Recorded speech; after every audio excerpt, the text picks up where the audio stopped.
Halo guys, balik lagi di RM Tour bersama saya Randi guys. Oke guys, hari ini Koko bakal membahas topik mengenai, ini cukup penting sih topiknya, mengenai negara-negara yang untuk ngisi cap paspor ya guys ya, atau untuk memperbaiki cap paspor kalian yang maksudnya yang tadinya kosong atau yang tadinya baru 1-2 negara gitu ya, ke negara mana aja gitu ya. Oke, sebenarnya Koko ada mau pembukaan dulu ya, maksudnya paspor kosong itu sebenarnya bisa atau enggak sih kok apply gitu ya. Sebenarnya untuk apply mau paspor kosong mau paspor ada isi gitu ya, itu bisa-bisa aja guys ya, tapi tetap untuk approvalnya nanti ya tergantung di interview di embassy ya guys ya. Nah kalau peluangnya, kalau misalnya Koko bilang sekarang ini paspor kosong itu yang Koko pegang ya, itu kisarannya 25 paspor yang lolos ya, yang approve dari sekitar 80 paspor guys ya gitu. Oh berarti persentasenya kecil ya kok ya? Ya persentase gitu sih, 25 banding 80 ya lumayan aja lah ya gitu ya.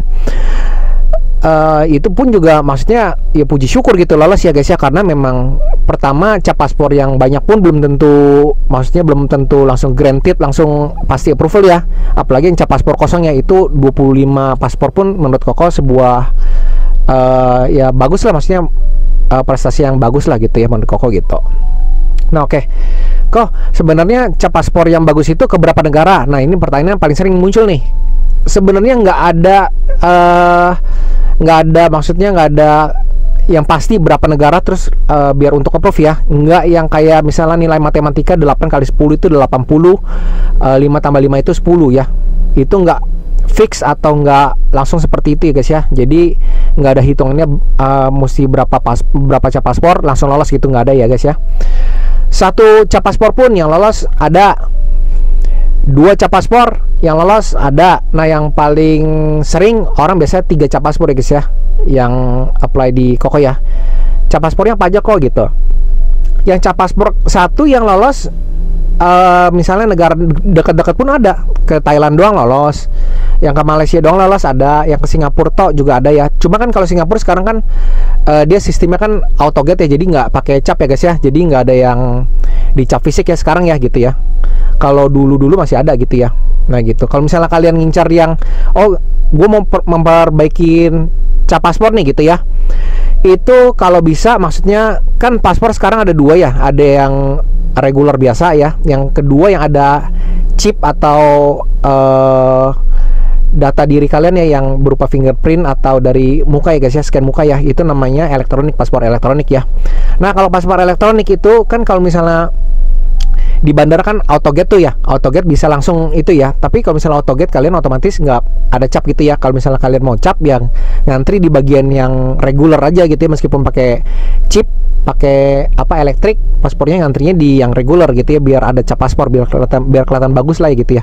Meskipun sebenarnya kalau autogate ya otomatis ya udah kedaftar juga, maksudnya ada data kalian di paspor ini, orang ini masuk ke negara tersebut kapan, keluar dari negara itu kapan, ada datanya. Kalau misalnya orang-orang suka nanya, kok ini kalau misalnya saya autogate nggak ada cap paspor nih kok? Iya, tapi kan data tetap masuk, maksudnya gitu. Ya cap paspor paling untuk memperindah aja sih, maksudnya pas dibuka ada capnya doang gitu doang sih bedanya gitu ya.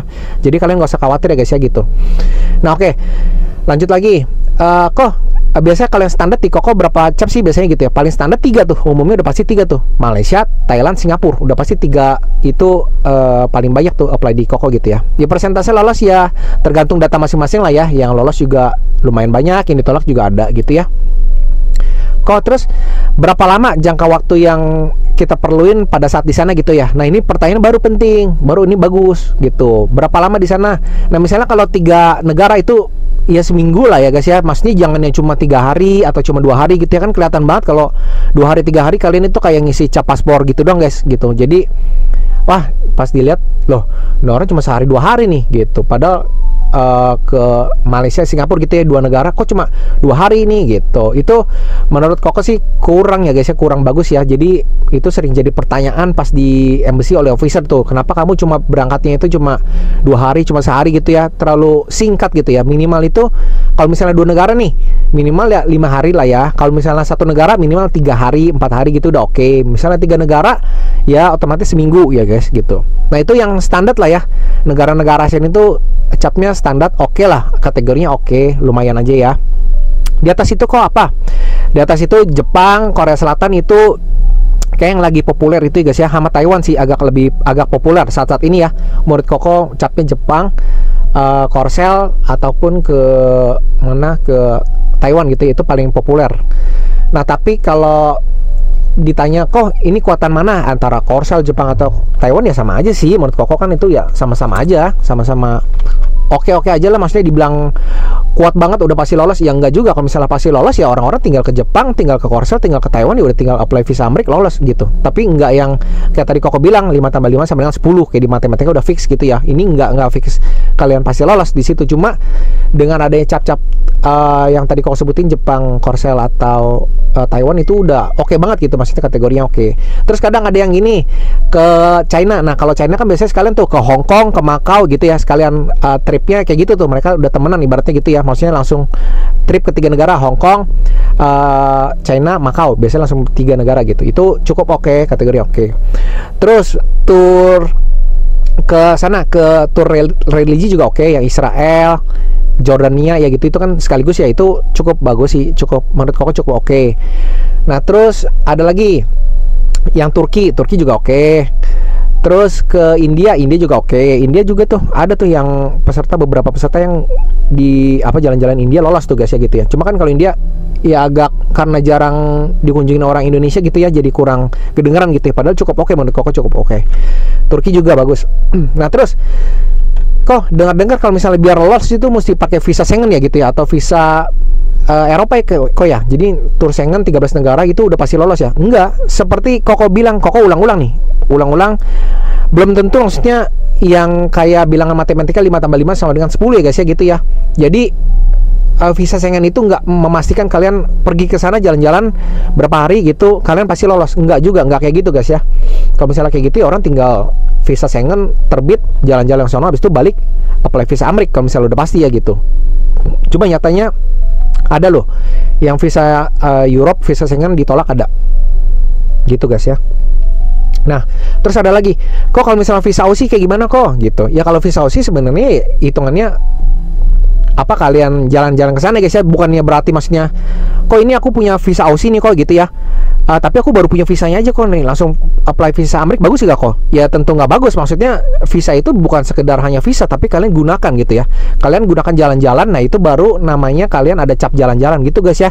Jadi bukan cuma sekedar dapat visa, kalian visa maksudnya di luar visa Amerika, maksudnya visa Aussie atau visa Korsel misalnya gitu ya, ya negara-negara perlu visa ya, atau visa Schengen gitu, kalian punya visanya doang tapi kalian nggak pergi, ya itu hitungannya sama juga bohong gitu. Jadi sama aja kosong, nilai kosong gitu ya. Kalian harus jalan-jalan lah ke sana gitu. Nah untuk ya memperbagus data perjalanan kalian gitu guys ya. Oke guys, video kali ini sekian dulu ya. Jadi Koko udah terangin berapa cap negara yang diperlukan, atau kemana aja nih kok contoh-contoh negara yang oke nih untuk, maksudnya untuk memperbagus cap paspor kita ya dalam apply visa Amerika ya. Koko udah jelasin. Oke, see you on the next video guys. Dadah.